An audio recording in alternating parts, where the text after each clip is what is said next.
우리 인생은 영원히 다 계획을 하고 왔다라는 말을 하잖아요. 근데 수행을 하는 사람들이 수행을 하다가 수행을 멈추면 이전의 습으로 다시 돌아간다고 하잖아요. 그래서 다음 생에 다시 초기화된 상태로 윤회를 한다 이런 얘기가 있는데, 그러면 그것 또한 영혼의 뜻으로 봐야 되는 건지 궁금합니다. 어디까지 영혼의 뜻으로 봐야 하는지. 초기로 돌아간다? 모든 사람은 암만 부처라 하더라도 이 땅에 태어나는 한 몸을 받고 태어나게 되고, 두뇌가 온전히 어떤 각성을 하기까지에는, 카르마의 세계를 이해하고 어떤 영성의 각성이 일어나기까지, 두뇌가 이해하기 때까지는 모름의 세계에 있게 돼요. 그건 어쩔 수 없어요. 그건 아무리 부처라도 그건 뭐 피해갈 수 있는 그런 게 아니죠. 예를 들어서 예수님이 말을 띄자마자 갑자기 막 하나님의 말씀을 하고 이런 거 아니거든요. 두뇌가 성장을 해야 돼요. 두뇌가 성장한다는 건 뭐냐면, 이 현상 세계를 두고 두뇌가 신성으로 경험할 수 있을 정도로 성장을 해야 돼요. 그 정도로 두뇌는 경험을 또 필요로 하고, 그럼 그 경험이 있을 수 있는 영성 작업을 해야 돼요. 그냥 되는 게 아니에요. 그러니까 태어나는 순간 초기로 돌아가요. 그러니까 초기로 돌아간다는 건, 초기라는 의미가 육체의 성장하는 어떤 그 영성을 두뇌로 온전히 각성할 때까지의 모습은 어느 누구나 비슷해요. 단지 이제 그 영혼의 어떤 그 순수성에 따라서, 또 수행의 어느 그 정도에 따라서 어릴 때 보이는 게 좀 다르죠. 영성적으로 어떤 신동이라 한다면 보통 아이들하고는 좀 다르긴 할 거예요. 그죠? 뭔가 안목도 다르고 호기심도 다르고, 뭐 대표적으로 율곡 2 같은 경우는 이제 그랬다 하죠. 율곡 2 같은 경우에도 신사임당으로부터 이렇게 교육을 받을 때 아주 어릴 때부터 어머니로부터 교육을 받는데 질문이 남다르기는 해요. 품성이 남다르니까. 그렇다 해서 그가 온전히 깨달음의 상태에 있는 건 아니잖아요. 깨달음의 상태에 있다면 궁금함도 없어야 되는데 궁금해 하잖아요. 그러니까 본래 자리로 돌아가려고 하는데 순수한 그리움이 일어나는 거죠. 욕망의 그리움이 아니라, 욕망의 대상을 향한 그리움이 아니라 순수한 그 그리움에 대한 이해가 생기는 거예요. 그렇다고 해서 그 아직 깨달은 거 아니잖아요. 네. 그건 자연스러운 거예요. 사람이 태어나면 아기부터 시작해서 성장하며 주변 세계와 교감하며 그런 가운데서 이해가 커지고 지성이 생기고 그런 어떤 깨달음이 무르익는 체화의 과정을 겪는 것처럼, 아무리 부처라 하더라도 모든 사람이 부처가 이 땅에 오신 거예요. 단지 스스로의 전생업보와 현생 그 집안 어떤 등등등의 카르마들에 의해 내 안의 불성이 일찍 출현하지 못할 따름인 거지. 업보에 가려져 가지고 모든 존재는 부처님이 이 땅에 오신 거예요. 그건 틀림없어요.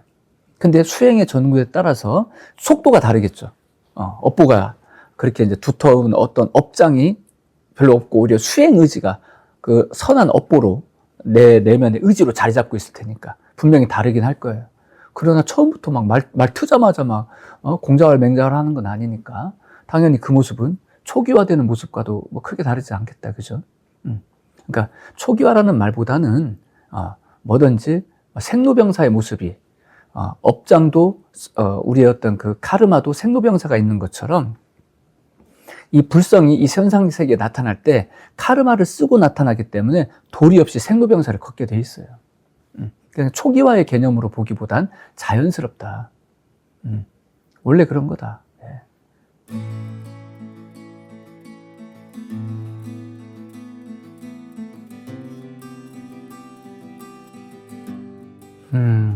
예를 들어서 이제 내가 전생에 성불이라는 자리가 10단계라고 쳤을 때, 내가 전생에 한 8단계까지 갔어. 8단계까지 갔다가 내가 이제 이 땅에 이제 다시 태어났어.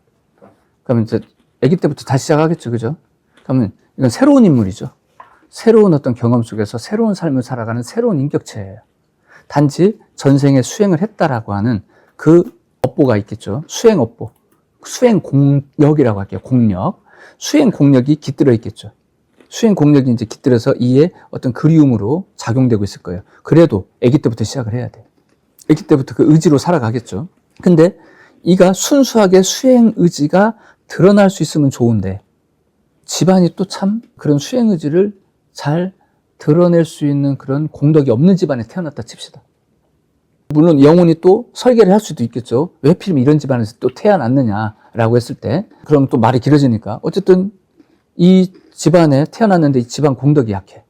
그럼 공덕이 약하다 보면 이 집안의 업보까지 이제 업보가 나의 수행 공력을 덮어버리겠죠.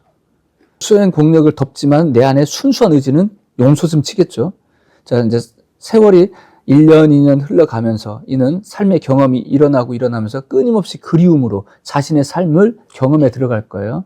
그러면서 자기의 그리움은 있으나 이 그리움을 가로막고 있는 내 안에 집안으로부터의 업장이 있음을 또한 자각하겠죠. 우리로 말하면 에고를 알아차리고 이 에고를 있게 하는 이 카르마를 알아차리고 이 카르마를 전체를 알게 만드는 그리움이 움직이는 거니까 그런 어떤 깨달음의 순으로 역시 또 밟아가는 거예요. 이거 왜 필요하냐? 깨달음이라는 것은 영혼이 깨닫는 게 아니에요. 아까 이 영혼이 8단계까지 갔다. 죽었어. 그럼 8단계의 그 경험은 육체를 갖고 있는 경험이잖아요. 이가 죽었어. 그럼 죽었을 때 이가 수행을 했다라고 하는 그 의지는 일단 8단계라고 칩시다. 근데 이 8단계라는 건 이 영혼의 의지라고 해요. 영혼의 수준이야. 근데 이가 다시 몸을 쓰잖아요.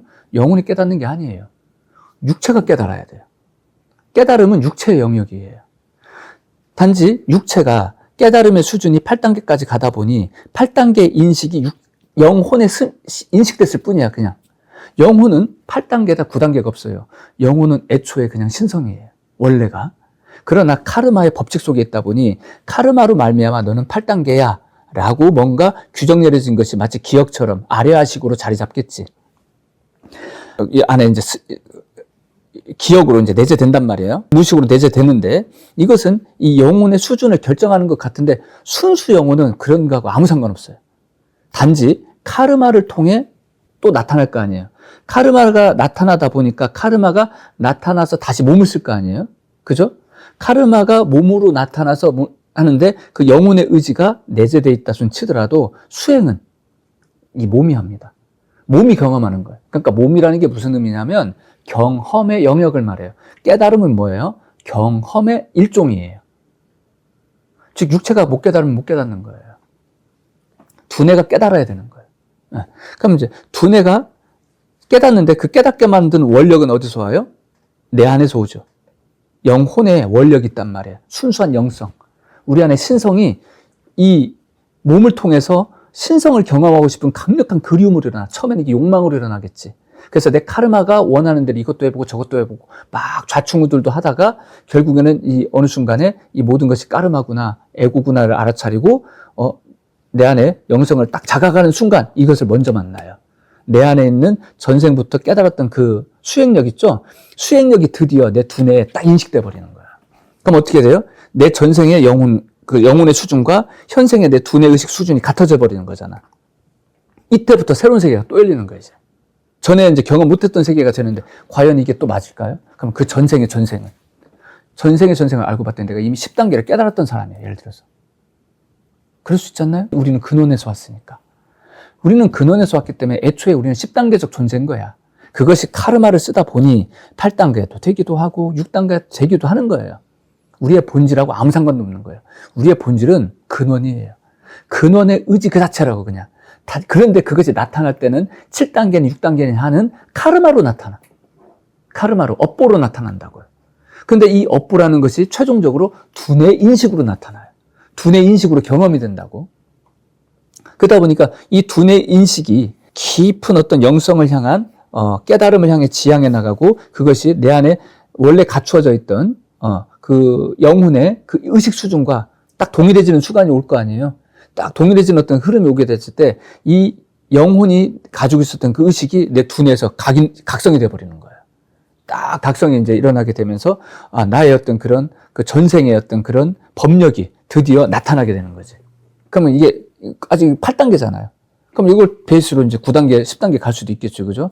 그런데 거꾸로도 가지 않을까요? 8단계까지 해놨는데 내가 도무지 이 생에서는 힘이 붙여가지고 8단계는 커녕 난 지금 6단계에서 그냥 허덕거리고 있어. 그러다가 죽어버렸어. 그럼 6단계 의식이 되는 거예요, 이제는 또. 또 그래 되는 거예요. 그러니까 우리의 어떤 깨달음을 결정하는 거는 영혼인 것 같은데 그게 아니라 육체로 경험하는 거예요. 그러니까 육체가 수행하는 것이다. 그럼 육체가 수행한다는 의미가 뭐냐? 육체가 수행해서 어쩌자는 거냐? 바로 육체가 수행한다라는 그 의미는 우리 안에 내재되어 있는 영혼 있죠. 영이라는 건 뭐예요? 대생명력. 불교를 말하는 법신불인 거예요.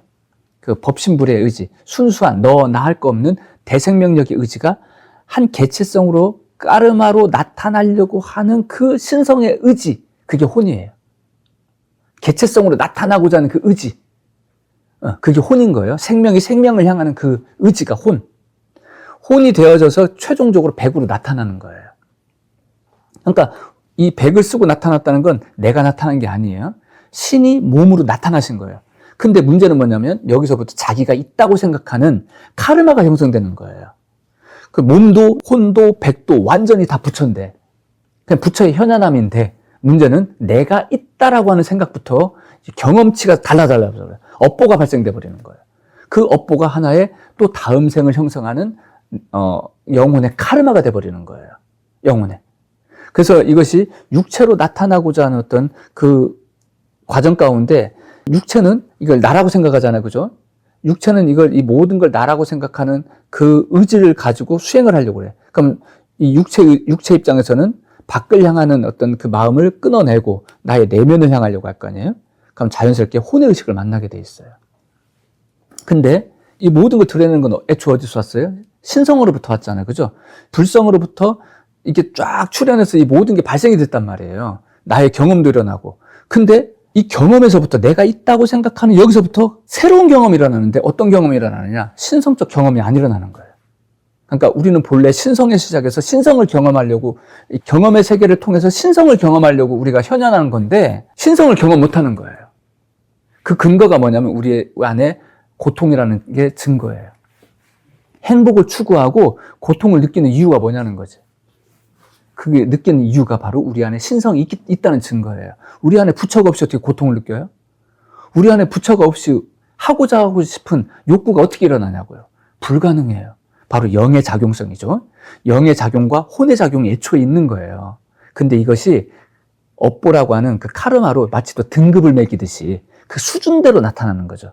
그 수준만큼 경험이 일어나게 되는 건데 그것이 육체로 경험이 되는 거예요. 그럼 육체를 통해서 뭔가 이제 의지를 갖는 거죠. 육체 차원에서. 육의 의식 차원에서. 그래서 나는 근원으로 돌아간다. 마음을 먹는 거예요. 그러면 육체의 의식이 어딜 향하는 거예요? 드디어 근원을 향하는 것이 됐잖아요. 좀 전에 어땠어요? 육체는 밖을 향하는 거였죠. 그죠? 상을 쫓는 육체였단 말이에요. 상을 쫓는 것을 경험했다고. 근데 상을 쫓는 데서는 뭐가 경험이 안 돼요? 생명의 근원이 경험이 안 되잖아요. 상을 쫓으니까. 형상을 쫓는 것은 그냥 형상일 뿐이지 본질은 생명력이 아니잖아요. 생명력의 나타남인 것이지 생명력 자체의 경험은 아니라 이 말이에요. 그걸 육체가 이제 자각을 한 거야. 그래서 육체가 다시금 근원을 향하고자 해요. 그럼 어떻게 돼요? 육체도 근원을 향하고자 하고 본래도 근원을 향하고자 하니까 이게 딱 맞아 떨어지는 거예요. 육체의 의지와 영혼의 의지가 딱 둘이 아닌 것이 되어버리는 거예요. 그럼 영혼백이 일체가 되죠. 이걸 불교로 말하는 삼신일체라고 하는 거예요. 법신, 보신, 화신 일체성을 이루는 거예요. 이게 성불이에요.